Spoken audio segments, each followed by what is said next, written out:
ಲೋಕಸಭೆಯ ಚುನಾವಣೆ ಹೊತ್ತಲ್ಲಿ ಬಿಜೆಪಿ ನೇಹಾಸ್ತ್ರ. ಇವತ್ತು ನಿರಂಜನ್ ಹಿರೇಮಠ ಅವರ ಮನೆಗೆ ನಾಯಕರ ದಂಡೆ ಹರಿದು ಬಂದಿತ್ತು. ಲೋಕಸಭಾ ಚುನಾವಣೆ ಹೊತ್ತಲ್ಲಿ ನೇಹಾ ಹತ್ಯೆ ಪ್ರಕರಣ ಬಿಜೆಪಿಗೆ ಬೂಸ್ಟ್ ಕೊಡ್ತಾ ಇದೇ ಈ ಹೊತ್ತಿನ ವಿಶೇಷ ಕೇಸರಿ ನೇಹಾಸ್ತ್ರ. ನಾನು ನಾಗೇಂದ್ರ ಬಾಬು.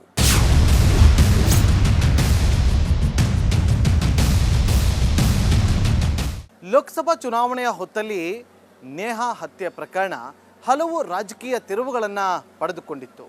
ಪ್ರಧಾನಿ ನರೇಂದ್ರ ಮೋದಿಯವರ ಬಾಯಲ್ಲೂ ಕೂಡ ನೇಹಾ ಮಾತು ಕೇಳಿ ಬಂದಿತ್ತು. ಈಗ ಇದೇ ವಿಚಾರ ಬಿಜೆಪಿಗೆ ಅಸ್ತ್ರವಾಗಿದೆ. ಈ ವಿಚಾರ ಕಾಂಗ್ರೆಸ್ಗೆ ಮುಳುಗಡೆ ಆಗುತ್ತಾ ತೋರಿಸ್ತೀವಿ ನೋಡಿ.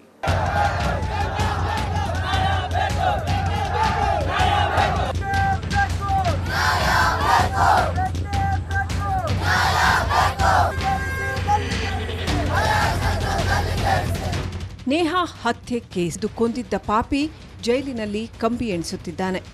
ಮತ್ತೊಂದು ಕಡೆ ಪೊಲೀಸರು ಪ್ರಕರಣದ ತನಿಖೆಯನ್ನ ನಡೆಸುತ್ತಿದ್ದಾರೆ. ಈ ಮಧ್ಯೆ ಈ ಮರ್ಡರ್ ಕೇಸ್ ರಾಜಕೀಯ ಬಣ್ಣ ಪಡೆದುಕೊಂಡಿದೆ. ಅದರಲ್ಲೂ ಬಿಜೆಪಿ ನಾಯಕರು ನೇಹಾ ಅಸ್ತ್ರವನ್ನ ಕಾಂಗ್ರೆಸ್ ಮೇಲೆ ಪ್ರಯೋಗಿಸ್ತಾ ಇದ್ದಾರೆ. ಬಿಜೆಪಿಗೆ ಅಸ್ತ್ರವಾಯ್ತು ನೇಹಾ ಮರ್ಡರ್ ಕೇಸ್. ನೇಹಾ ಮನೆಗೆ ಹರಿದು ಬರ್ತಿದೆ ರಾಜಕೀಯ ನಾಯಕರ ದಂಡು. ನೇಹಾ ಮರ್ಡರ್ ಕೇಸ್ ಈಗ ರಾಜಕೀಯ ಅಸ್ತ್ರವಾಗಿದೆ. ಅದರಲ್ಲೂ ಬಿಜೆಪಿ ಇದನ್ನ ಬ್ರಹ್ಮಾಸ್ತ್ರವಾಗಿ ಬಳಸಿಕೊಳ್ತಾ ಇದೆ. ಹಾಗೆ ನೋಡಿದ್ರೆ ಯಾವ ನೇಹಾ ಮರ್ಡರ್ ಆಯ್ತೋ ಅಂದಿನಿಂದಲೇ ಬಿಜೆಪಿ ಹೋರಾಟಕ್ಕೆ ಇಳಿದಿತ್ತು. ಇದು ಲವ್ ಜಿಹಾದ್ ಅಂತ ಬಿಂಬಿಸತೊಡಗಿತ್ತು. ಅದು ಅಲ್ಲದೆ ಕಾಂಗ್ರೆಸ್ನಲ್ಲಿ ಅಲ್ಪಸಂಖ್ಯಾತರ ಓಲೈಕೆ ಹೆಚ್ಚಾಗ್ತಾ ಇದೆ. ಹೀಗಾಗಿ ಕ್ರೈಮ್ ಜಾಸ್ತಿ ಆಗ್ತಾ ಇದೆ ಅನ್ನೋ ಅರ್ಥದಲ್ಲಿ ಬಿಜೆಪಿ ಕಾಂಗ್ರೆಸ್ ಅನ್ನ ತರಾಟೆಗೆ ತೆಗೆದುಕೊಂಡು ಬಿಟ್ಟಿತ್ತು. ಅಧಿಕಾರದಲ್ಲಿರೋ ಕಾಂಗ್ರೆಸ್ಗೆ ಬಿಜೆಪಿ ಆರೋಪಗಳು ಇರುಸುಮುರುಸು ತಂದಿದ್ದು ಸುಳ್ಳಲ್ಲ.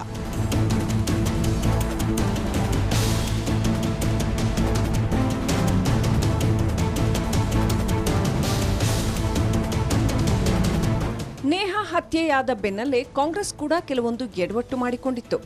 ಇದನ್ನೇ ಬಿಜೆಪಿ ತನ್ನ ಲಾಭಕ್ಕೆ ಬಳಸಿಕೊಂಡಿದ್ದು ಸುಳ್ಳಲ್ಲ. ಬಿಜೆಪಿ ಮಾಡ್ತಾ ಇರೋ ಆರೋಪಕ್ಕೆ ಕಾಂಗ್ರೆಸ್ ಸಂಪೂರ್ಣವಾಗಿ ಸುಸ್ತು ಹೊಡಿತಾ ಇದೆ. ಹೇಗೆ ಸಮರ್ಥನೆ ಮಾಡಿಕೊಳ್ಳಬೇಕು ಅನ್ನೋದು ಕಾಂಗ್ರೆಸ್ಗೆ ಗೊತ್ತಾಗ್ತಾ ಇಲ್ಲ. ಅಷ್ಟರ ಮಟ್ಟಿಗೆ ಬಿಜೆಪಿ ಕಾಂಗ್ರೆಸ್ನ ಮೇಲೆ ದಾಳಿ ಮಾಡ್ತಾ ಇದೆ. ಸಿಎಂ, ಡಿಸಿಎಂ, ಗೃಹ ಸಚಿವರು ಕೂಡ ಈ ಕೊಲೆ ಕೇಸ್ನಲ್ಲಿ ಏನೂ ಮಾಡೋದಕ್ಕೆ ಸಾಧ್ಯವಾಗ್ತಾ ಇಲ್ಲ. ಅಷ್ಟೇ ಯಾಕೆ ಖುದ್ದು ಪ್ರಧಾನಿ ನರೇಂದ್ರ ಮೋದಿಯೇ ನೇಹಾ ವಿಚಾರವನ್ನ ಪ್ರಸ್ತಾಪ ಮಾಡೋದರ ಮುಖಾಂತರ ಕಾಂಗ್ರೆಸ್ಗೆ ಟಾಂಗ್ ಕೊಟ್ಟಿದ್ದಾರೆ.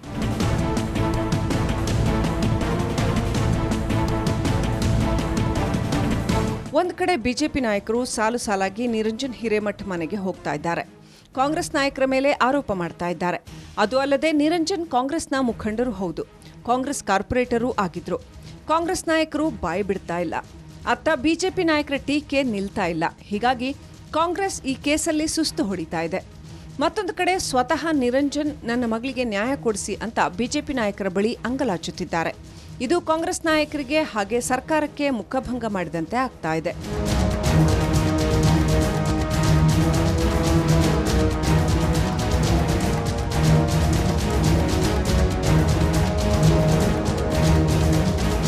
ನೇಹಾಳ ಕೇಸ್ ಬರೀ ರಾಜ್ಯದಲ್ಲಿ ಮಾತ್ರವಲ್ಲ, ರಾಷ್ಟ್ರ ಮಟ್ಟದಲ್ಲಿ ಸದ್ದು ಮಾಡ್ತಾ ಇದೆ. ಅದರಲ್ಲೂ ಕಾಂಗ್ರೆಸ್ನ ಮೇಲೆ ತೂಗುಗತ್ತಿ ನೇತಾಡುವಂತೆ ಮಾಡ್ತಿದೆ. ಕಾಂಗ್ರೆಸ್ನ ಓಲೈಕೆ ರಾಜಕಾರಣದಿಂದಲೇ ಈ ರೀತಿ ಮರ್ಡರ್ಗಳು ನಡೀತಾ ಇದ್ದಾವೆ ಅಂತ ಬಿಜೆಪಿ ಪಟ್ಟು ಹಿಡಿದು ಕುಳಿತಿದೆ. ಈ ಮಧ್ಯೆ ಬಿಜೆಪಿ ರಾಷ್ಟ್ರೀಯ ಅಧ್ಯಕ್ಷ ಜೆಪಿ ನಡ್ಡಾ ನೇಹಾ ಮನೆಗೆ ಭೇಟಿ ಕೊಟ್ಟಿದ್ರು. ನೇಹಾ ತಂದೆ ತಾಯಿಗೆ ಸಾಂತ್ವನ ಹೇಳಿದ್ರು. ಇದು ಕೂಡ ಕಾಂಗ್ರೆಸ್ ವಲಯದಲ್ಲಿ ಬೆಂಕಿ ಹಾಕಿದಂತೆ ಆಗಿದೆ. ಜೆಪಿ ನಡ್ಡಾ ಬಳಿಕ ಕೇಂದ್ರ ಗೃಹ ಸಚಿವ ಅಮಿತ್ ಶಾ ಕೂಡ ನಿರಂಜನ್ ಹಿರೇಮಠ ಮನೆಗೆ ಭೇಟಿ ಕೊಟ್ಟಿದ್ದಾರೆ. ಇದು ಕೂಡ ರಾಜಕೀಯ ತಿರುವು ಪಡೆದುಕೊಂಡಿದೆ. ಪ್ರಚಾರದಲ್ಲಿ ನೇಹಾ ವಿಚಾರ ಪ್ರಸ್ತಾಪಿಸಿದ ಮೋದಿ. ಉತ್ತರ ಗೆಲ್ಲಲು ಕಾಂಗ್ರೆಸ್ ವಿರುದ್ಧ ಬಿಜೆಪಿ ಬೆಂಕಿ. ದಕ್ಷಿಣ ಕರ್ನಾಟಕದ 14 ಕ್ಷೇತ್ರಗಳಿಗೆ ಈಗಾಗಲೇ ಚುನಾವಣೆ ನಡೆದು ಹೋಗಿದೆ. ಸದ್ಯ ಉತ್ತರ ಕರ್ನಾಟಕದ 14 ಕ್ಷೇತ್ರಗಳಿಗೆ ಚುನಾವಣೆ ನಡೆಯೋದು ಬಾಕಿ ಉಳಿದಿದೆ. ಈಗಾಗಲೇ ಬಿಜೆಪಿ ಉತ್ತರ ಕರ್ನಾಟಕದಲ್ಲಿ ಭರ್ಜರಿ ಪ್ರಚಾರವನ್ನ ಮಾಡ್ತಾ ಇದೆ. 2 ಸುತ್ತು ನರೇಂದ್ರ ಮೋದಿ ಉತ್ತರ ಕರ್ನಾಟಕದ ಹಲವು ಕ್ಷೇತ್ರಗಳಿಗೆ ಬಂದು ಹೋಗಿದ್ದಾರೆ. ಬಿಜೆಪಿ 2ನೇ ಹಂತದ 14 ಕ್ಷೇತ್ರಗಳನ್ನು ಕ್ಲೀನ್ ಸ್ವೀಪ್ ಮಾಡಬೇಕು ಅನ್ನೋ ಕನಸು ಕಂಡಿದೆ. ಅದಕ್ಕಾಗಿ ಬಿಜೆಪಿಗೆ ಸಿಕ್ಕಿರೋ ಅತಿ ದೊಡ್ಡ ಅಸ್ತ್ರ ಅಂದ್ರೆ ಅದು ನೇಹಾ ಮರ್ಡರ್ ವಿಚಾರ. ಇದೇ ವಿಚಾರವನ್ನ ಪ್ರಚಾರದಲ್ಲಿ ಹೆಚ್ಚು ಹೆಚ್ಚು ಬಳಸಿಕೊಳ್ತಾ ಇದೆ.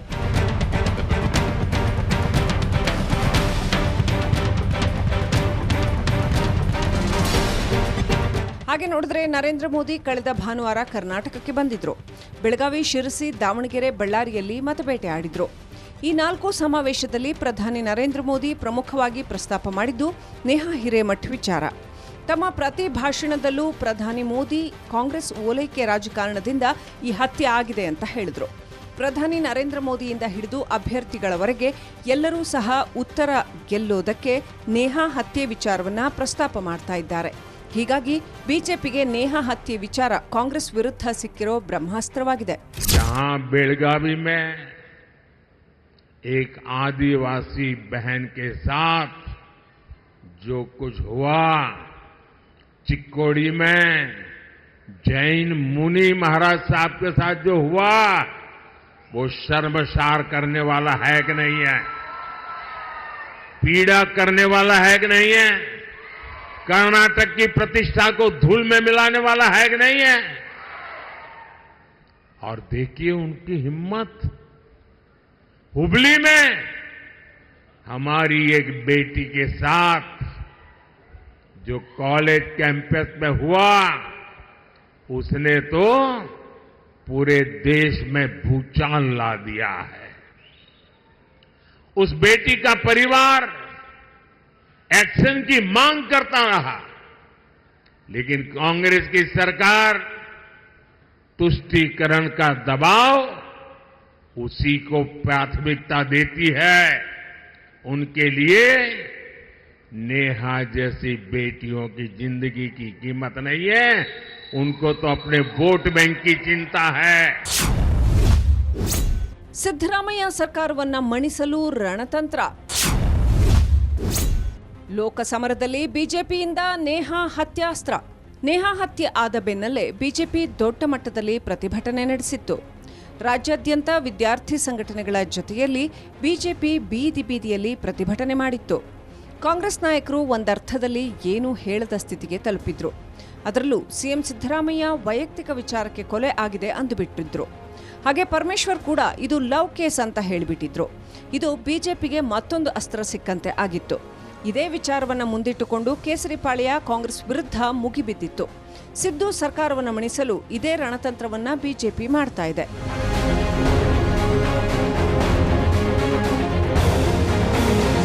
ರಾಜ್ಯದಲ್ಲಿರೋ 28 ಕ್ಷೇತ್ರದಲ್ಲಿ ಕಾಂಗ್ರೆಸ್ ಗೆದ್ದಿರೋದು ಕೇವಲ ಒಂದು ಕಡೆ. ಉತ್ತರ ಕರ್ನಾಟಕ ಸಂಪೂರ್ಣ ಬಿಜೆಪಿ ಹಿಡಿತದಲ್ಲಿದೆ. ಕಳೆದ ಬಾರಿ ವಿಧಾನಸಭಾ ಚುನಾವಣೆಯಲ್ಲಿ ಕಾಂಗ್ರೆಸ್ ಕಮಾಲ್ ಮಾಡಿತ್ತು. ಗ್ಯಾರಂಟಿ ಹೆಸರಲ್ಲಿ, ಮಹಿಳೆಯರ ಹೆಸರಲ್ಲಿ ಗೆದ್ದು ಬೀಗಿತ್ತು. ವಿಧಾನಸಭಾ ಚುನಾವಣೆಯಲ್ಲಿ ಶಕ್ತಿ ಪ್ರದರ್ಶನ ಮಾಡಿದ್ದ ಕಾಂಗ್ರೆಸ್ ಲೋಕಸಭೆಯಲ್ಲೂ ಇದೇ ರೀತಿ ಶಕ್ತಿ ಪ್ರದರ್ಶನದ ನಿರೀಕ್ಷೆಯಲ್ಲಿತ್ತು. ಆದರೆ ಅಚಾನಕ್ ಆಗಿ ನೇಹಾ ಮರ್ಡರ್ ನಡೆದು ಹೋಗಿದೆ. ಅದು ಕಾಂಗ್ರೆಸ್ ಕಾರ್ಪೊರೇಟರ್ ಪುತ್ರಿ. ಈ ವಿಚಾರ ಕಾಂಗ್ರೆಸ್ಗೆ ಮತ್ತಷ್ಟು ಶಾಕ್ ಕೊಟ್ಟಿದೆ. ಲೋಕಸಭಾ ವಿಚಾರದಲ್ಲಿ ಬಸವಳಿದಿರೋ ಕಾಂಗ್ರೆಸ್ಗೆ ಈ ಕೇಸ್ ಶಕ್ತಿ ಇನ್ನಷ್ಟು ಕಮ್ಮಿಯಾಗುವಂತೆ ಮಾಡಿದೆ. ಅದು ಅಲ್ಲದೆ ಬಿಜೆಪಿ ಸಂಪೂರ್ಣವಾಗಿ ಕಾಂಗ್ರೆಸ್ ಮೇಲೆ ಸವಾರಿ ಮಾಡ್ತಿದೆ. ನೇಹಾ ಮನೆಯಲ್ಲಿ ದಿನೇಶ್ ಗುಂಡೂರಾವ್. ಕಷ್ಟದ ಸಮಯದಲ್ಲಿ ಜೊತೆ ಇದ್ದೇವೆ ಎಂದ ಸಚಿವ. ಒಂದು ಕಡೆ ಬಿಜೆಪಿಯ ನಾಯಕರು ರಾಜ್ಯಾದ್ಯಂತ ಪ್ರತಿಭಟನೆ ಮಾಡ್ತಾ ಇದ್ದಾರೆ. ಕೇಂದ್ರ ನಾಯಕರು ನೇಹಾ ಮನೆಗೆ ಭೇಟಿ ಕೊಡ್ತಾ ಇದ್ದಾರೆ. ಈ ಮರ್ಡರ್ ಕೇಸನ್ನ ಬಿಜೆಪಿ ಲೋಕಸಭೆಯಲ್ಲಿ ಸಮರ್ಥವಾಗಿ ಬಳಸಿಕೊಳ್ತಾ ಇದೆ. ಇತ್ತ ಕಾಂಗ್ರೆಸ್ ಕೂಡ ಹಿಂದೆ ಬಿದ್ದಿಲ್ಲ. ಕಾಂಗ್ರೆಸ್ ನಾಯಕರು ನೇಹಾ ಮನೆಗೆ ಭೇಟಿ ಕೊಟ್ಟು ಪೋಷಕರಿಗೆ ಸಾಂತ್ವನ ಹೇಳುತ್ತಿದ್ದಾರೆ. ಕೆಲ ದಿನಗಳ ಹಿಂದೆಯಷ್ಟೇ ಸಿಎಂ ಸಿದ್ದರಾಮಯ್ಯ ನಿರಂಜನ್ ಹಿರೇಮಠ್ ಮನೆಗೆ ಹೋಗಿದ್ರು. ನ್ಯಾಯದ ಭರವಸೆಯನ್ನು ಕೊಟ್ಟಿದ್ರು. ಈಗ ದಿನೇಶ್ ಗುಂಡೂರಾವ್ ಕೂಡ ನೇಹಾ ಪೋಷಕರಿಗೆ ಧೈರ್ಯ ತುಂಬಿದ್ದಾರೆ.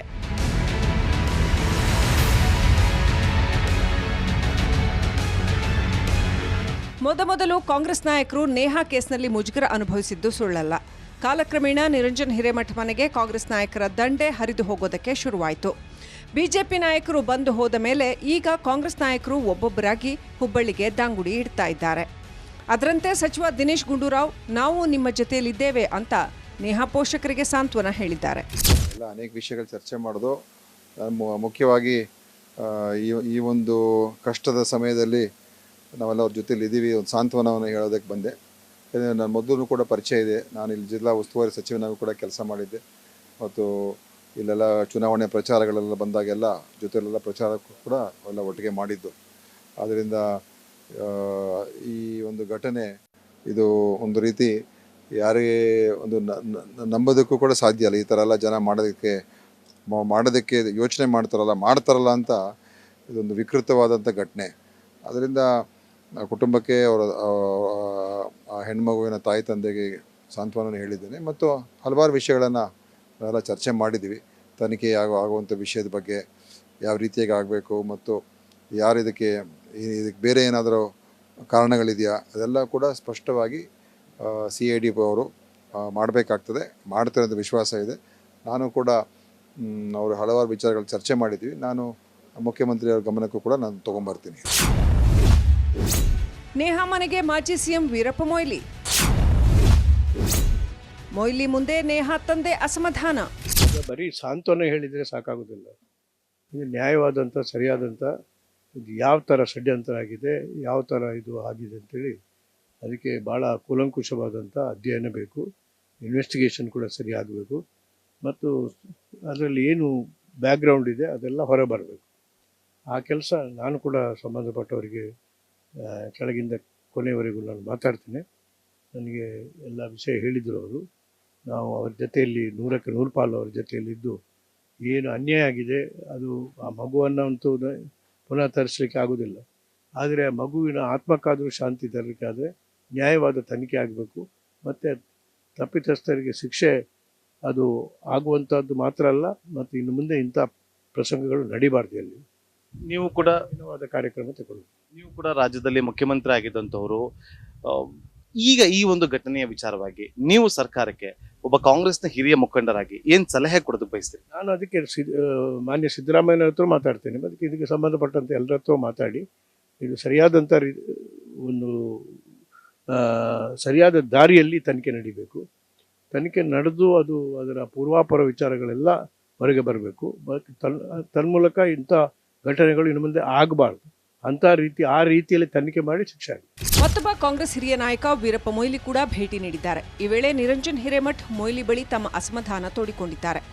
ಪ್ರಕರಣ ತುಂಬಾ ವಿಳಂಬ ಆಗ್ತಾ ಇದೆ ಅಂತ ಹೇಳಿಕೊಂಡಿದ್ದಾರೆ. ಈಗಾಗಲೇ ಪ್ರಕರಣವನ್ನ ರಾಜ್ಯ ಸರ್ಕಾರ CIDಗೆ ವಹಿಸಿದೆ. CID ಕೂಡ ತನಿಖೆಯನ್ನ ಚುರುಕುಗೊಳಿಸಿದೆ. ಆದರೆ ಪ್ರಕರಣದ ಹಾದಿ ಬಗ್ಗೆ ಅನುಮಾನವಿದೆ ಅಂತ ನಿರಂಜನ್ ಅಸಮಾಧಾನ ಹೊರಹಾಕಿದ್ದಾರೆ.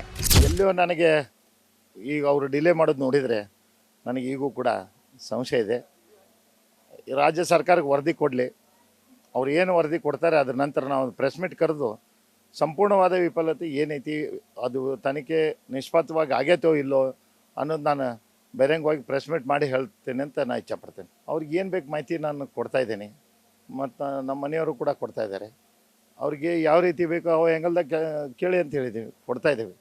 ಅವ್ರೀಗ ವರದಿ ಕೊಟ್ಟ ನಂತರ ಅದನ್ನು ಅವರು ಯಾವ ಆ್ಯಂಗಲ್ದಾಗ ಕೆಲಸ ಮಾಡ್ತಾರೆ ಅನ್ನೋದು ಸತ್ಯತೆಯನ್ನು ಹೊರಗೆ ಬರ್ತಾರೆ. ಈಗ ತನಿಖೆ ಹಂತದಲ್ಲಿದೆ. ಈಗ ಸದ್ಯ ನಾನು ಅದು ಬಹಿರಂಗಪಡಿಸಿದರೆ ಸರಿ ಆಗಲ್ಲ ಅಂತ ಒಂದು ವಿನಂತಿಯನ್ನು ಮಾಡ್ತೀನಿ.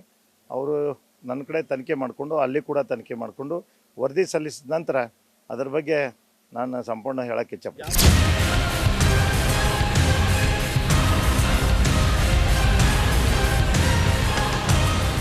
ಲೋಕಸಭಾ ಚುನಾವಣೆಯ ಹೊತ್ತಲ್ಲಿ ನೇಹಾ ಹತ್ಯೆ ಪ್ರಕರಣ ಬಿಜೆಪಿಗೆ ಒಂದು ದೊಡ್ಡ ಅಸ್ತ್ರವಾಗಿ ಪರಿಣಮಿಸಿದರೆ ಕಾಂಗ್ರೆಸ್ನವರು ಎಲ್ಲೂ ತುಟಿ ಬಿಚ್ಚದಂತೆ ಮಾಡಿರೋದಂತೂ ಸತ್ಯ.